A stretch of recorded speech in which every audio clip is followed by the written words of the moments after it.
అదేవిధంగా పిఠాపురం ప్రజలకి, తూర్పుగోదావరి జిల్లా నాయకులకు మీరందరూ కూడా సహనంతో, సమన్వయంతో కలిసి మనం ముందుకెళ్ళాలి. ఇది ఒక బాధ్యత. మనం ఏ అడుగు వేసినా కూడా అది పవన్ కళ్యాణ్ గారి పైన పడుతుంది.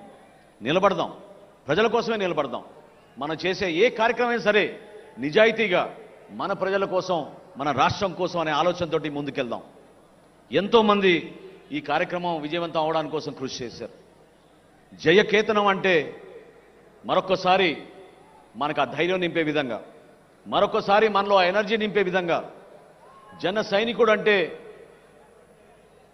సామాన్యుడు కాదు. జన సైనికుడు అంటే ఒక గోల్డెన్ హార్ట్ ఉన్న వ్యక్తి, పెద్ద మనసున్న వ్యక్తి, అవమానాలను కూడా అధిగమించి పవన్ కళ్యాణ్ గారితో నడిచిన వ్యక్తి. అటువంటి వ్యక్తుల్ని మనం అందరం కూడా ఈ సందర్భంగా గౌరవించుకుంటూ, ఈ సభ నిర్వహణలో చాలామంది మన నాయకులు కష్టపడి పనిచేశారు. 14 కమిటీలు వేశాం.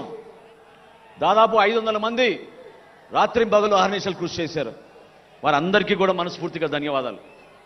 అదేవిధంగా మనం ఈరోజు ఈ స్థలంలో నిర్వహించుకుంటున్నామంటే ఆ స్థలదాత వారి కుటుంబ సభ్యులకి సహకరించినందుకు, ఇంత అద్భుతమైన సభ మనం నిర్వహించుకుంటున్నందుకు ప్రత్యేకంగా వారికి ధన్యవాదాలు.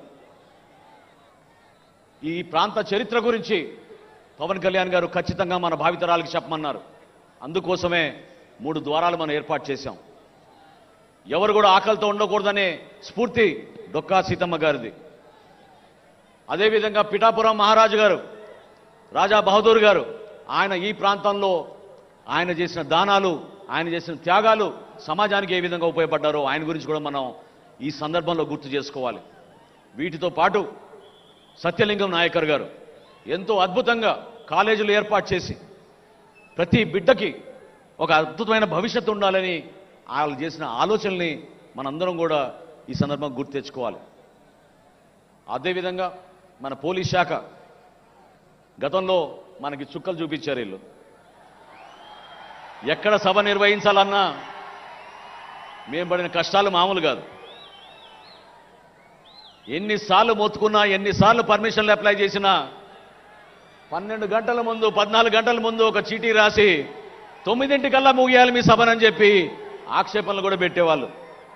కానీ ఈ సందర్భంలో జిల్లా ఎస్పీ గారికి, ఐజీ గారికి, డీజీపీ గారికి, ఇక్కడ పనిచేసిన ప్రతి ఒక్క కానిస్టేబుల్కి, సర్కిల్ ఇన్స్పెక్టర్లకి, ఎస్ఐలకి జనసేన పార్టీ తరఫున, మా పార్టీ అధ్యక్షులు పవన్ కళ్యాణ్ గారి తరఫున మనస్ఫూర్తిగా సహకరించినందుకు మీ అందరికీ కూడా ధన్యవాదాలు.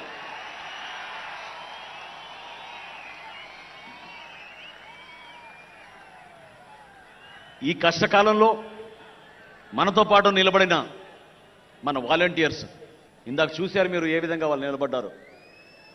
జనసేన పార్టీ ఈరోజు మీటింగ్లు జరుపుకుంటున్నామంటే, ఒక డిసిప్లిన్ విధానంలో జరుపుకుంటున్నామంటే, పాపం వాళ్ళకి గాయాలైనా కూడా, కాళ్ళు బెనికినా కూడా, చేతికి ఫ్రాక్చర్లు అయినా కూడా వాళ్ళు నిలబడి మీకు సేవ చేయాలనే ఆలోచనతో మన వాలంటీర్స్ నిలబడ్డారు. మనస్ఫూర్తిగా వాళ్ళు కూడా ఈ సందర్భంగా పార్టీ అధ్యక్షులు పవన్ కళ్యాణ్ గారి తరఫున, మనందరి తరఫున వారికి ధన్యవాదాలు. ఒక్కసారి చివరిలో మీరందరూ కూడా గుర్తుపెట్టుకోవాల్సింది, స్ఫూర్తి నింపే కొన్ని సంఘటనలు ఉన్నాయి. అమరావతి రైతుల విషయంలో కానివ్వండి, జనవాణి కార్యక్రమం మన విశాఖపట్నంలో జరుపుకున్నప్పుడు ఏ విధంగా పవన్ కళ్యాణ్ గారిని 3 రోజులు నిర్బంధించారో నోవోటెల్ హోటల్లో ఆ రోజు మీకు గుర్తుంది. గోవిందమ్మ అనే ఒక తల్లి తన బిడ్డతోటి అక్కడ కూర్చుని ఆ రోజు బీచ్ పైన స్ఫూర్తిదాయకంగా రాత్రంతా నిలబడి, మా అన్నని మాత్రం అరెస్ట్ చేయకూడదు, మేము అన్నని కాపాడుకుంటామని ఆ రోజు గోవిందమ్మ నిలబడింది. నిజంగా మీకు మనస్ఫూర్తిగా మీకు నమస్కారాలు. పార్టీని తన బిడ్డతో పోల్చిన ఒక తాపీ మేస్త్రి ఈశ్వర్ గారు 50,000 రూపాయలు ఇచ్చారు ఆ రోజు ఇప్పటం సభకి. ఆయన ఒక దాతగా, ఒక స్ఫూర్తిదాయకమైన దాతగా నిలబడ్డాడు. ఈశ్వర్ గారిని మనం ఎప్పుడూ మర్చిపోలేం. ఎందుకంటే పార్టీ ఇంత దూర ప్రయాణం చేయగలిగామంటే, నేను పవన్ కళ్యాణ్ గారితో పాటు ప్రతిరోజు నేను దాదాపు నడిచాను కాబట్టి నాకు తెలుసు. ప్రతిసారి సొంత డబ్బులు ఆయన ఇచ్చారు. పార్టీ కార్యక్రమం ఏదన్నా కూడా మన జన సైనికుల కోసం, చివరికి సభ్యత్వం విషయంలో కూడా పవన్ కళ్యాణ్ గారు నిధులు ఇచ్చేవాళ్ళు. కౌలు రైతులు ఆత్మహత్య చేసుకుంటే వాళ్ళ కుటుంబాలని ఆదుకోవడానికి 5 కోట్ల రూపాయలు విరాళం ఇచ్చిన ఏకైక నాయకుడు భారతదేశంలో పవన్ కళ్యాణ్ గారు. ఈ కార్యక్రమాలు మనం గుర్తుపెట్టుకోవాలి. అవే మనకి స్ఫూర్తినిచ్చినాయి.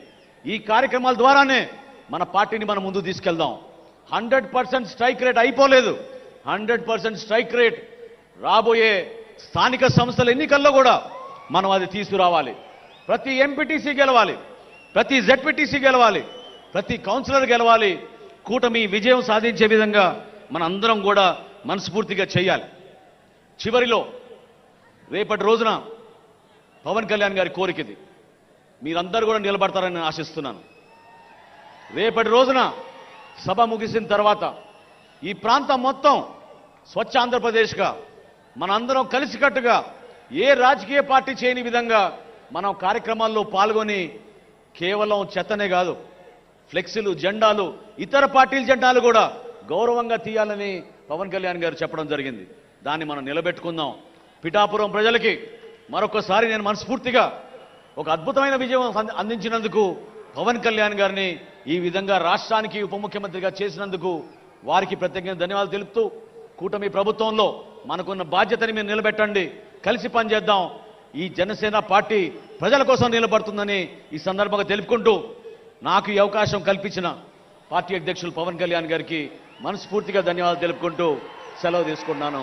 జై జనసేన, జై జనసేన. గౌరవనీయులు మన పార్టీ